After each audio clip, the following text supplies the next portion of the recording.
Hiwalay na nga ba ang magkasintahang Kyline Alcantara at Kobe Paras? Ito ngayon ang tanong ng netizens matapos nilang mapansin ang pagdidelete umano ni Kobe sa ilang mga litrato nila ni Kyline sa Instagram. Sa likod ng makikislap na ilaw ng kamera, sa gitna ng masayang sigawan ng mga fans, unti-unting naglaho ang mga larawan ng nakaraan.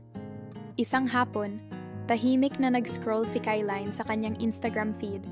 Kinuha niya ang kanyang phone, tinitigan ang isang dating post. Isang alaala ng kanilang masayang sandali sa isang restaurant sa Makati.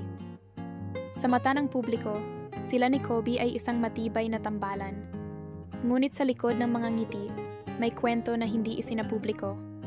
Sa kabilang banda, si Kobe naman ay nakaupo sa isang coffee shop, pinagmamasdan ang kanyang sariling Instagram. 2 larawan ang kanyang na-delete. Ang isa, kuha nila ni Kyline noong bakasyon sa Palawan, at ang isa pa, noong masaya silang nanood ng NBA game sa Los Angeles.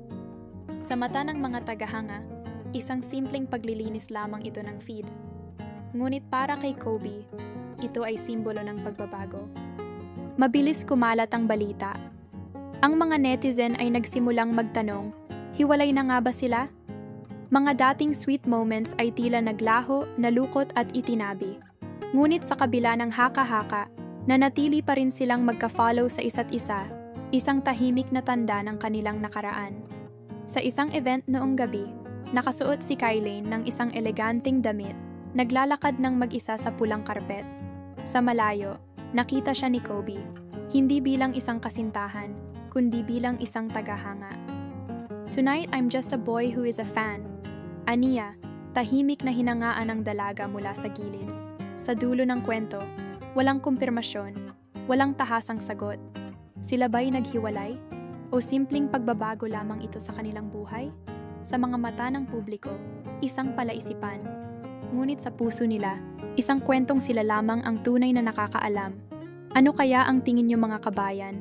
Talaga bang hiwalay na sila? Hanggang dito na lang. Kung nagustuhan niyo ang aking video, huwag kalibutang mag-subscribe and turn on all notification para lagi kang updated sa mga bago kong video. Maraming salamat hanggang sa muli.